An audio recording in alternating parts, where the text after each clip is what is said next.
우리 자업된 인사하겠습니다. 사랑합니다. 축복합니다. 예. 특별히 오늘 이 시간 우리 한번 또 격려했으면 좋겠어요. 축하했으면 좋겠는데 우리 서미강 목사님의 아들 김재호 목사님이 이제 실은 교단에서 신대원 공부를 열심히 했는데 이제 다른 교단 측에서 이렇게 또 안수를 어제 받았어요. 오늘 예배 자리에 나왔는데 손 한번 흔들어 주세요. 자, 우리 크게 박수로 한번 환영합니다. 축하합니다. 네, 감사합니다.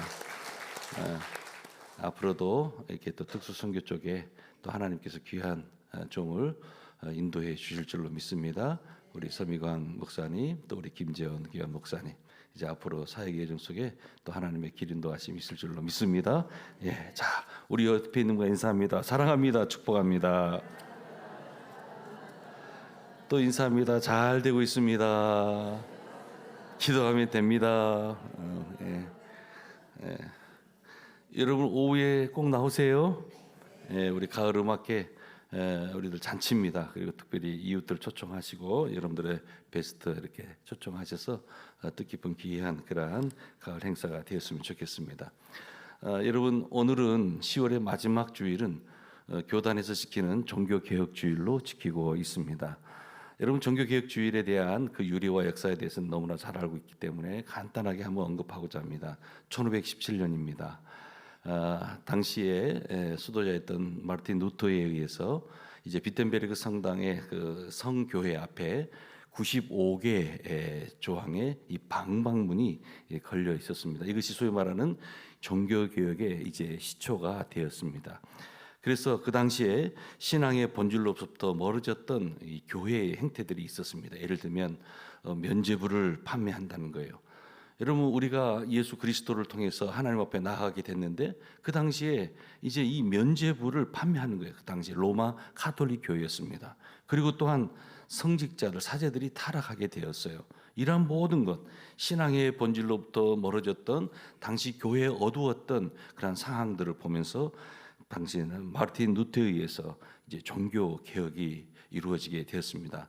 사실은 이 마르틴 루터뿐만 아니라 그 전에 600여 년 전에도 체코에 얀 후스라는 그러한 또 개혁가가 있었고 또 우리 이 루터뿐만 아니라 우리 장로교회의 어떤 처음 출발 있게 했던 장 깔뱅이라든지 또는 즈빙글이라든지 여러 종교 개혁자들이 있습니다. 여하튼 당시 여러 가지 많은 교회의 부패라든지 또 르네상스의 영향이 있었습니다. 소위 인문주의라든지 또는 개인의 자율성에 대한 인식이 좀 확산되었던 그러한 시기였습니다. 당시의 교회의 절대 권위에 대한 의문들을 다 제기하는 거예요. 그러면서 성경을 직접 읽고 또 해석하려는 움직임이 일어나게 되었습니다. 이것이 바로 종교개혁의 불씨가 되었던 거예요. 그래서 마틴 루터 역시도 당시 사제들만 읽었던 그 성경을 일반 모든 평신도들도 다 읽어야 되지 않겠느냐 해서 독일어 성경을 번역하게 되면서 많은 성도들이 이제 성경을 읽게 되었던 것입니다. 여러분 그렇습니다. 오늘 우리가 종교개혁 주일로 지키면서 이 날은 단순한 어떠한 역사적 사건을 기념하는 주일로 끝내서는 안 되고 오늘 신앙의 본질을 다시금 회복해야 되지 않겠는가. 그리고 교회 개혁 정신을 다시 한번 좀 되새기는 그러한 날로 우리 성도님들이 잘 지켰으면 좋겠습니다. 여러분 이 종교 개혁 주의를 지키면서 먼저 내 자신의 어떤 개혁, 모든 개혁은 나로부터 시작되는 것입니다. 내가 혹시 하나님의 말씀으로부터 멀어지지는 않았는지, 정말 나의 삶이 말씀의 반석에 지금 굳건하게 서 있는지. 여러분 말씀이 떠난 인생은 삶의 방향을 잃어버리고 살아가는 거예요. 그래서 늘 말씀을 가까이 해야 되는 줄로 믿습니다. 교회도 마찬가지입니다. 교회 역시도 진리 안에서 굳건하게 서야 되는데 이 말씀이 이제 떠나간 교회, 말씀의 능력을 상실한 교회, 진리 안에서 정말 굳건하게 서야 되겠는데 그러지 못한 교회들은 흔들리고 만다는 것입니다. 아무쪼록 이제 오늘 종교개혁주의를 맞이해서 나로부터의 개혁, 그 다음에 우리 주의 한교회가 정말 개혁 정신을 잘 되새기면서 신앙의 본질로 돌아갈 수 있는 그런 귀한 교회 되기를 주님의 이름으로 축복합니다. 특별히 루터가 붙들었던 한 가지 어떤 그 캐치프레이가 있었죠. 그게 뭐냐면 오직 말씀으로 솔라 스크립투라, 그다음에 오직 은혜 솔라 크리치아, 그다음에 오직 믿음으로 솔라 피데. 이것은 정말 당시 그들이 이 루터가 붙잡았던 당시 교회였던 전통과 권위가 아니라 오직 하나님의 말씀만이 신앙과 삶의 유일한 기준임을 선언했던 그러한 기회가 되었던 것입니다. 여러분, 그런데 500년이 지났어요. 오늘 우리는 스스로 이제 우리 물어봐야 되는 것입니다. 과연 지금 우리의 신앙은 하나님의 말씀에 의해서 다스려지고 있는가? 그리고 우리 교회는 지금 하나님의 과연 그 말씀 위에 서 있는가? 우리는 스스로에게 물어보아야 할 것입니다. 여러분, 교회의 크기라든지 프로그램이라든지 또는 감정의 열정으로 막 넘치지만은 하나님의 말씀의 권위와 순종이 사라진다면 여러분, 개혁이라고 하는 것은 과거의 이야기일 뿐입니다.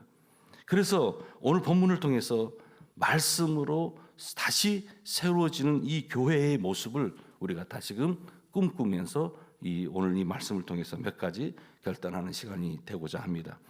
먼저 14절과 15절의 말씀에 보았더니 여러분, 교회의 기준은 무엇이어야 되겠습니까? 먼저 교회의 주인은 우리 예수님, 주님이십니다. 그리고 교회의 기준이라고 하는 것은 항상 하나님의 말씀이 돼야 되는 줄로 믿습니다. 지금 바울은 젊은 목회자인 디모데에게 이렇게 권면하고 있어요. 너는 배우고 확신하는 일에 거하라. 배우고 확신하는 일에 거하라는 거예요. 여러분, 늘 말씀을 배우시기를 바랍니다. 주님의 제자는 자꾸 배워야 되는 거예요. 나 이만하면 충분해. 나 많은 거 알고 있어. 여러분, 이것은 아닙니다. 우리는 주님이 부르시는 그 순간까지 늘 말씀을 배우는, 말씀에 대한 열정이, 사모함이 우리 가운데 있어야 될 줄로 믿습니다. 그런데 말씀을 배웠는데 확신하지 않으면 안 돼요. 우리 요즘 양육 훈련반에서 확신하는 그 시리즈를 공부하고 있거든요. 죄에 대한 확신을 가져라, 구원에 대한 확신을 가져라, 기도응답의 확신을 가져라. 이 확신을 가져야 되는 거예요. 여러분, 신앙생활에는 확신이 있어야 되는 거예요. 그래서 지금 바울은 젊은 목회자 디모데에게 하는 말씀이 너는 배우고 확신하는 일에 거하라 말씀하고 있어요. 당시 그가 처한 시대 역시 거짓 교훈이 참 난무했던 그러한 시대였어요. 사람들은 귀가 가려운 대로 자기가 듣고 싶은 대로 다 듣는 거예요. 이것은 오늘 우리가 살아가고 있는 이 시대에도 다 마찬가지예요. 이것은 오늘의 시대에도 변함이 없어요. 보통 보면 세상의 가치, 성공 또는 인기, 숫자, 이러한 것에 교회가 휘둘리면 안 되거든요. 그 속에서 바울은 디모데에게 지금 뭐라고 말하는 거 아니? 너는 네가 누구에게서 배운 것을 알고 있다. 또 어려서부터 성경을 알았다라고 말씀하고 있어요. 즉 성경만이 우리 인생의 진리의 기준이 된다는 거예요. 그러면서 종교개혁의 핵심이 바로 이것이거든요. 뭐냐?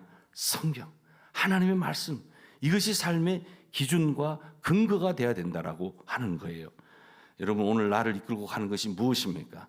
내가 가지고 있는, 내가 호주머니에 있는 그 물질이 나를 이끌고 갈 수 없어요.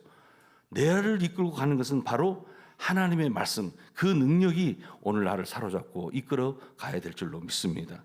루터, 당시 종교개혁을 했던 그 당시의 이 배경을 보게 되면, 역사를 보면 교황의 권위가 있어요. 가톨릭의 교황의 권위. 여러분, 그런데 사실은 하나님의 권위, 하나님의 계시해야 될 그 자리에 교황이 있는 거예요. 그리고 너무나 그 교회들이 당시 전통을 내세우는 거예요. 어떤 제도를 내세우는 거예요. 그러면서 교회를 해석하는데 말씀 위에 두지 않고 이러한 권위라든지 전통과 이러한 것에 두고 자꾸만 교회가 세워지고 교회를 끌고 가는 거예요. 인간적인 모습이죠. 교황이라도 성경과 다르면 나는 따를 수 없다라는 것, 이것이 바로 당시 수도자였던 루터의 고백이었다라고 하는 것입니다. 여러분, 오늘 루터의 고백이 우리의 고백이 되어야 될 줄로 믿습니다. 그 어떤 것도 성경과 다르면 여러분 따를 수 없는 거예요. 늘 우리가 진리 안에 서야 될 줄로 믿습니다. 말씀을 붙들고 그 말씀이 나를 통치하고 다스려야 될 줄로 믿습니다. 오늘의 교회는 다시 이 고백을 회복해야 되는 거예요. 교회의 기준은 다른 데 있지 않아요. 오직 말씀에 있는 거예요. 그리고 또한 감정이 아니에요. 말씀이에요. 전통이 아니에요. 진리라는 사실을 여러분 꼭 기억하시기를 바랍니다. 그래서 우리가 말씀 위에 서기만 하면 교회가 흔들리지 않아요. 말씀이 없기 때문에 교회가 막 흔들려요. 성도들에게 말씀이 없어요. 말씀의 능력이 없어요. 복음의 절대 능력이 없어요. 그러다 보니까 교회가 막 흔들리는 거예요. 그러나 말씀을 가까이 하고 말씀으로 충만하고 말씀의 능력을 덧입게 되면 그때는 교회가 방향을 제대로 하고 가는 거예요. 사랑하는 여러분, 말씀을 회복하시기를 주님의 이름으로 축복합니다. 두 번째로 16절에 보았더니 모든 성경은 어떻게 됐다고요? 하나님의 감동으로 됐다라고 말씀하고 있어요. 여러분, 우리가 성경을 이렇게 보게 되면 단순한 인간의 저자가 기록했다라고 생각하지 마시고 우리가 한 말씀 한 말씀 성경을 정독하게 되면 하나님의 숨결을 느낄 수가 있어요. 하나님이 우리를 얼마나 사랑하신지, 그 하나님의 사랑이 얼마나 위대한지, 그 하나님의 숨결을 우리가 성경 말씀을 이렇게 정독하다 보면 우리가 느낄 수가 있어요. 하나님께서 자신의 영으로 이 말씀을 불어넣어 주신 거예요. 그래서 성경은 성령의 감동으로 됐다고 하잖아요. 그래서 우리가 자연히 그 말씀을 보게 되면 그 성령의 역사가, 말씀의 영이 우리 가운데 임하게 되는 거예요. 그렇게 이 말씀은 교훈하고 책망하고 교육하고 바르게 우리가 쓸 수 있도록 인도하시는 그러한 능력의 말씀이 되는 것입니다. 종교개혁의 불길이라고 하는 것은 여러분 이렇게 생각할 때, 종교개혁가들 몇 사람들의 인간의 어떠한 그 열심이 바로 이렇게 일어난 건가? 그렇지 않아요. 사실은 사람의 철학으로 된 것도 아니었어요. 뭐냐면 하나님의 말씀이 당시에 몇몇 사람들의 마음을 뒤흔든 결과였어요. 그 촉매가 뭐였냐면 하나님의 말씀이었다는 거예요. 그 말씀이 종교개혁가들 당시에 그 개혁가들로서 나오기 이전에 그 말씀이 저들 가운데 꽂히게 된 거예요. 그리고 그 말씀이 그들을 움직이게 되었다라고 하는 거예요. 여러분, 루터가 어느 날 성경을 쫙 봐요. 그런데 로마서 1장 17절 말씀을 딱 접하게 되는 거예요. 그런데 이 로마서 1장 17절 말씀 보니까 의인은 믿음으로 말미암아 살리라. 이 말씀이 확 가슴에 들어오는 거예요. 그동안의 교회에서는 가르쳤던 게 있거든요. 교회는요, 돈을 주면 면죄부를 다 발매하는 거예요. 그러면서 너무나 세상적인 것으로서 구원의 은총을, 값싼 구원의 은총으로 전락시켜 버리는 거예요. 그런데 로마서 1장 17절을 접했던 당시 이 마르틴 루터는 너무나 놀라운 말씀을 접하게 된 거예요. 의인은 믿음으로 말미암아 살리라. 이것이 우리가 잘 알고 있는 이신층이 교리라고 하는 거예요. 한 구절이 그의 인생을, 한 구절이 교회의 역사를 바꿀 수 있다라고 하는 거예요. 여러분, 그래서 우리가 말씀을 잘 정독해야 될 이유가 여기 있는 거예요. 여러분, 어느 날 그 말씀이 여러분의 인생을 바꿔놓게 될 거예요. 어느 날 그 한 말씀이 우리의 교회를 바꿔놓아 버릴 수 있다는 거예요. 그래서 지금도 말씀은 능력이다라고 할 수 있어요. 저를 한 번만 따라서 해주세요. 말씀은 능력이다. 말씀은 내게 능력이다. 할렐루야. 한 구절의 말씀이 한 인생을 바꿔버려요. 한 구절의 말씀이 그 교회를 새롭게 하는 거예요. 한 구절의 말씀이 한 민족을 바로 일으킬 수 있다라고 하는 거예요. 이 능력을 믿을 수 있기를 축복합니다. 그러므로 교회가 진정으로 개혁된다라고 하는 것은 다른 데 있지 않아요. 그것은 바로 말씀으로 돌아가는 거예요. 말씀으로 돌아가는 거예요. 성도 개인이 말씀을 늘 가까이 하는 거예요. 또한 이 가정이 말씀이 중심이 되어버리는 거예요. 그리고 또한 교회가 모든 사역의 기준을 말씀으로 삼는 거예요. 그러게 될 때 여러분, 진정한 개혁이 개인의 심령, 개인의 가정, 또 우리가 섬기는 이 공동체 가운데 일어나게 된다는 거예요. 여러분, 말씀으로 새로워질 수 있는 교회의 심령 되기를 주님의 이름으로 축복합니다. 마지막으로 17절 말씀에 보면은요, 어떤 말씀이 있습니까? 한번 우리가 17절 말씀 한번 합독해 보기로 원합니다. 17절 말씀입니다. 시작. 이는 하나님의 사람으로 온전하게 하며 모든 선한 일을 행할 능력을 갖추게 하려 함이라. 아멘. 여러분, 하나님의 사람으로 온전하게 한다는 거예요. 우리를 온전하게 하는 것은 다른 게 없어요. 오직 하나님의 말씀만 나를 온전하게 한다는 거예요. 그리고 또 한 번 봤더니 모든 선한 일을 행할 능력을 갖추게 하는 것도 뭐를 통해서만? 오직 말씀을 통해서만이 가능하다는 거예요. 사랑하는 여러분, 하나님의 사람으로 온전해지시기를 원하십니까? 선한 일을 행할 능력을 갖추고 싶으십니까? 여러분, 말씀을 여러분 꼭 받으시기를 바랍니다. 그 말씀만이 바로 하나님의 사람으로 내가 온전하게 세워지게 되고 또 모든 선한 일을 행할 능력을 갖추게 될 수 있기 때문에 그 말씀 사모하고 그 말씀이 능력을 덧입는 우리 모두가 되어야 될 줄로 믿습니다. 그런데 여러분, 더 근본적으로 한번 보면요, 그래요, 그 말씀을 내가 능력을 덧입었어요. 그러면 여기서 끝나는 거예요? 그렇지 않아요. 우리가 말씀을 배우는 이유가 있다면 그것은 바로 세상을 섬기기 위함이라는 거예요. 개혁된 교회는 세상과 벽을 쌓는 것이 아니에요. 개혁된 교회는 오히려 진리로 세상을 비추는 교회가 되어야 되는 거예요. 교회가 자꾸만 자신의 울타리들을 벽을 쌓는 것이 아니라 이것을 다 허물어야 되는 거예요. 그러면서 오히려 이 복음이 세상으로 흘러나가야 되는 거예요. 그래서 루터의 개혁이라고 하는 것은 단지 교회의 개혁이 아니라 바로 복음이 다시 세상 속으로 흘러가는 그러한 운동이었다라고 하는 거예요. 여러분, 복음이라고 하는 것이 무엇입니까? 복음은 예수 그리스도의 십자가의 능력인 것입니다. 그 십자가의 능력을 이제 세상 사람들도 경험해야 되지 않겠어요? 우리는 오늘 무엇으로 살아가고 있어요?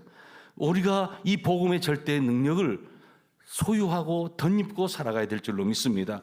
이제는 우리가 그 복음의 절대 능력을 덧입었다면 세상 가운데 이 복음이 흘러 들어가야 된다는 거예요. 이것이 바로 개혁교회, 리폼처치의 사명이라고 하는 거예요. 사람들이 성경을 자기 언어로 읽는 것입니다. 하나님 앞에서 직접 믿음을 고백하게 되는 거예요.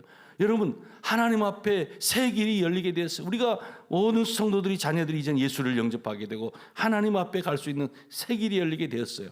여러분, 이 사람이 바로 성령의 사람이고 복음의 사람인 줄로 믿습니다. 우리가 말씀 위에 서게 될 때 교회가 세상 속에서 진정으로 빛과 소금의 역할을 감당할 수 있게 되는 것입니다. 말씀을 맺겠습니다. 여러분, 종교개혁의 구호 중에 하나가 있어요. 그것이 무엇인가 하니 바로 개혁된 교회는 항상 개혁되어야 한다. 한 번으로 끝나는 것이 아니라 개혁된 교회는 항상 계속해서 개혁되어야 된다는 거예요. 그래서 성경은 우리들에게 말씀합니다. 새롭게 된, 우리를 날마다 새롭게 하시는 이인 그 예수 그리스도를 바라보라는 거예요. 여러분, 우리가 하루아침에 매일 아침마다 일어나면서 어떠한 기도를 해요? 하나님, 내게 새 영을 부어 주옵소서. 오늘 새 날도 하나님께서 주시는 말씀의 능력으로 오늘도 이기게 하여 주옵소서. 여러분, 이 개혁된 교회는, 구원받은 성도는 날마다 새로운 심령이 되어야 될 줄로 믿습니다. 개혁된 교회 항상 개혁돼야 돼요. 하나님의 자녀로 구원함을 받은 그 인생, 날마다 하나님이 주시는 새 영과 새 마음과 새 결단 속에서 살아가야 된다는 거예요. 여러분, 이 말은 우리에게 이렇게 도전합니다. 500여 년 전에 루터의 이 개혁이 끝이 아니라 지금도 말씀에 의해서 계속되어 가고 있다. 아멘이십니까?